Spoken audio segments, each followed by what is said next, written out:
स्वामी समर्थ. तुम्हा सगळ्यांच्या आपल्या स्वामीसूत्र ब्लॉग या चॅनलवर मनापासून स्वागत. स्वामी भक्त हो, आज पुन्हा एकदा तुमच्यासाठी नवीन स्वामी संदेश घेऊन आलेले आहे. आजचा स्वामी संदेश नेहमीप्रमाणेच खूप प्रेरणादायी असणार आहे.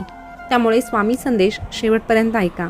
कारण बऱ्याचदा काय होतं की आपल्या आयुष्यामध्ये आपल्याला जे हवं असतं तेच आपल्याला नेमकं मिळत नाही आणि मग कुठेतरी आपलं मन उदास होतं, नाराज होतं आणि स्वामींवरही शंका घेतं की स्वामी, मी तुमची सेवा करते तरीही तुम्ही माझ्या वाट्याला जे हवं ते का देत नाही. तर बघा, या ठिकाणी तुम्हाला फक्त एकच सांगावंसं वाटेल की बेहतर को छीन कर बेहतरीन देना जानता है, बेहतर को छीन कर बेहतरीन देना जानता है, वो ब्रह्मांड नायक है, आपका अच्छा बुरा आपसे ज़्यादा जानता है, आपका अच्छा बुरा आपसे ज़्यादा जानता है.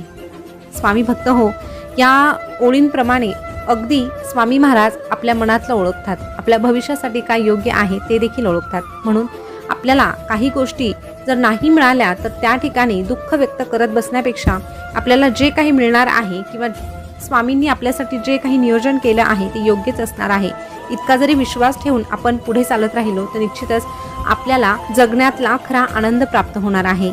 यावर जर तुमचाही विश्वास असेल तर कमेंटमध्ये श्री स्वामी समर्थ लिहा आणि आजचा जो संदेश आहे तो शेवटपर्यंत ऐका. तर बघा, आजचा स्वामी संदेश तुम्हाला ऐकायचा असेल तर तुमच्या समोर जे 2 अंक दिसत आहे त्या 2 अंकांपैकी एक अंक निवडायचा आहे आणि संदेश काय आहे ते जाणून घ्यायचा आहे. तर स्वामी भक्त हो, तुम्ही तुमच्यासाठीचा एक अंक निवडला असेल अशी मी आशा करते आणि संदेश काय आहे तेही सांगते. तर बघा, ज्यांनी 99 हा अंक निवडला आहे त्यांना स्वामी महाराज काय सांगतात. स्वामी महाराज आपल्या भक्तांना सांगतात, अरे रोपट्याला जसं स्वतःभोवती कुंपणाची गरज असते तसेच मनुष्याच्या जीवनात मर्यादांची गरज असते. त्याचं कारण एकच असतं की त्यांना सुंदर आकार यावा म्हणून. कारण ओबडतोबड वाढलेल्या झाडांपेक्षा आकारात असलेली झाडे सर्वांना जास्त आवडतात. अरे कशाची इतकी चिंता करतोस? चिंता चितेसमान आहे. चिंताच करायची असेल तर याची चिंता कर की जीवनाच्या अंतिम क्षणी कोणत्या कर्मांची तू शिदोरी सोबत नेणार आहे. कुठला एवढा गडबडीत तू असतो? सुखाच्याच ना. मग तर तुला स्थिर होण्याची गरज आहे. अरे सुखाला कुठे शोधतो? सुख तर त्या फुलपाखराप्रमाणे असतं, ज्याच्या तू जितका मागे पळशील तितकंच ते लांब उडणार आहे. पण तू जरा स्थिर झाला, शांत बसला की तेच फुलपाखरू आपोआप तुझ्या खांद्यावर येऊन बसणार आहे. तू सुखाला शोधतोस म्हणजे ते असं झालं की सूर्य स्वतःच्या प्रकाशाच्या शोधात निघाला आणि पाणी तहान भागवणाऱ्याच्या. अरे तुझ्याबद्दल जर लोक उगाच वेडेवाकडं बोलत असतील तर उदास होऊ नकोस. लोक त्याच्याच बद्दल बोलतात ज्याच्याबद्दल काहीतरी बोलण्यासारखं असतं.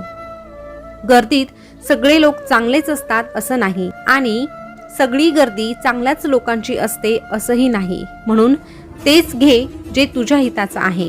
बाकी तुझ्यासाठी सगळं काही व्यर्थ आहे असं समजून ते सोडून द्यायला शिक. तुझे रहस्य, तुझे विचार, तुझं नियोजन, तुझी स्वप्न आणि तुझी मिळकत कधीच कोणाला सांगू नको. कारण व्यक्ती जरी तीच असली ना तरीही वेळ मात्र बदलत असते आणि वेळेनुसार ती व्यक्ती तिच्या स्वभावातही बदल करत असते, तिच्या विचारांमध्ये देखील बदल करत असते. म्हणून काही गोष्टी ह्या स्वतःपुरत्या मर्यादित ठेवायला शिक. जेव्हा तू काही गोष्टी तुझ्यापुरत्या मर्यादित ठेवतो आणि त्या फक्त आमच्यासमोर व्यक्त करतो तेव्हा तुझी गुपितं बाहेर जात नाही. कारण जेव्हा तू तुझी गुपितं इतर लोकांना सांगतो ना तेव्हा त्याचा जास्तीत जास्त गैरफायदा घेतला जातो आणि म्हणूनच अशा गोष्टींपासून तू सावध राहा. इतक्या लवकर सहजासहजी कुणावरही विश्वास तू ठेवू नको. सगळ्यांशी प्रेमाने वागायचं, पण सगळ्यांमध्ये वावरताना त्या जिभेप्रमाणे राहायचं. जशी तुझी जीभ 32 दातांमध्ये राहते तरीही ती सुरक्षित राहते. एकदा की दाताखाली आली तर तिला फक्त दुःख आणि यातना सहन कराव्या लागणार. तसंच तुझं आहे.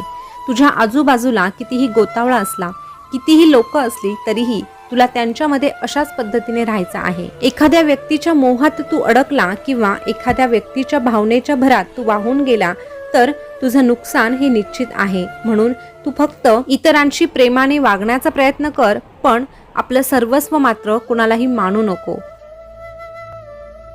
सहजासहजी कुणावरही विश्वास ठेवू नको. अरे तुला विश्वास ठेवायचा असेल तर तू आमच्यावर ठेव. कारण आम्ही आमच्या भक्ताचा विश्वासघात कधीही करत नाही. आम्ही आमच्या भक्ताला एकच सांगतो, भिवू नकोस, मी तुझ्या पाठीशी आहे. भिवू नकोस, मी सदैव तुझ्या पाठीशी आहे.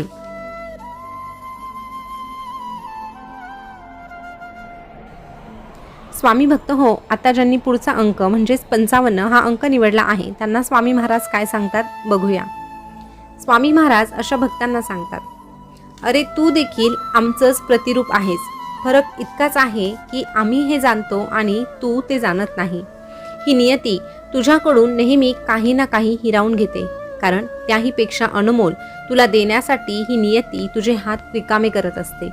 पण हे समजण्याइतकी कुवत तुझ्याकडे नसते. तुला असं वाटतं ही नियती सगळं काही तुझ्याकडून हिरावून घेत आहे. अरे बाळा, मृत्यू म्हणजे दुःख नसून परतीचा प्रवास आहे. ज्याने इतका सुंदर जन्म दिला आहे ना, तो या जन्माचा शेवट कधीच वाईट होऊ देणार नाही, इतका विश्वास ठेव. प्रत्येकाचं जीवन हे सुंदरच असतं, फक्त ते सुंदरतेनं जगता आलं पाहिजे.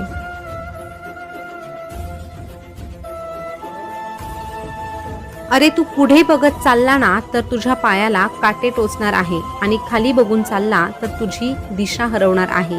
यालाच तर खऱ्या अर्थाने आयुष्य म्हणतात.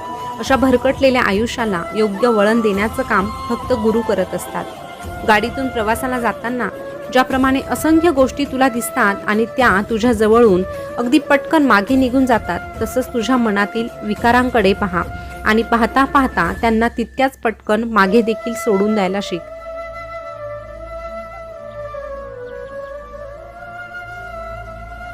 भूतकाळामध्ये घडून गेलेल्या गोष्टींमध्ये तू अडकून पडू नकोस, कारण जर तू भूतकाळामध्ये अडकला तर तुझं वर्तमान बिघडणार आहे, त्यासोबतच तुझं भविष्य देखील पणाला लागणार आहे.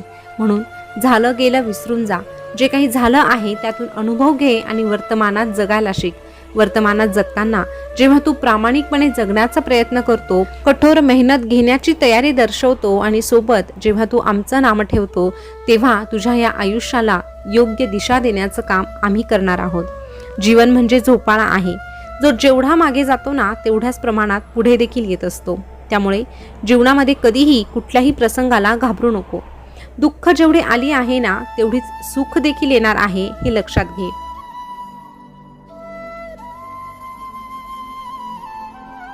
मेंदूत अहंकार नसावा, डोळ्यात नेहमी आपुलकी असावी, ओठात गोडवा असावा आणि काळजात आत्मविश्वास असावा, आत्मीयता असावी.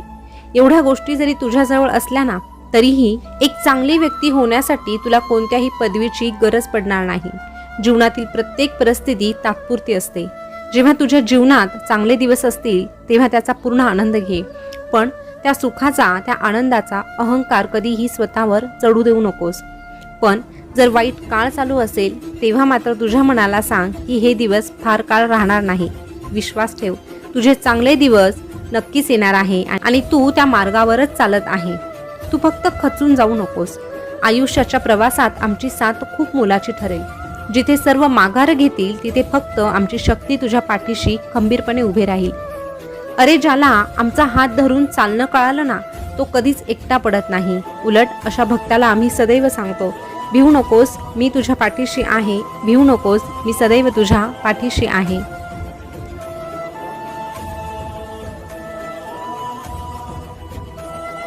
स्वामी भक्त हो, आजचा स्वामी संदेश तुम्ही ऐकला असेल तर आजच्या संदेशामार्फत आपल्याला एकच मोलाची गोष्ट कळाली, ती अशी की भलेही आपल्या आयुष्यामध्ये दुःखाचे प्रसंग आले तरीही न डगमगता स्वामींना फक्त एक सांगायचं की स्वामी, दुःख आलं आहे तर तुमच्या कृपेने सुख देखील येणार आहे आणि त्या दुःखाचा सामना हसतमुखाने करायचा.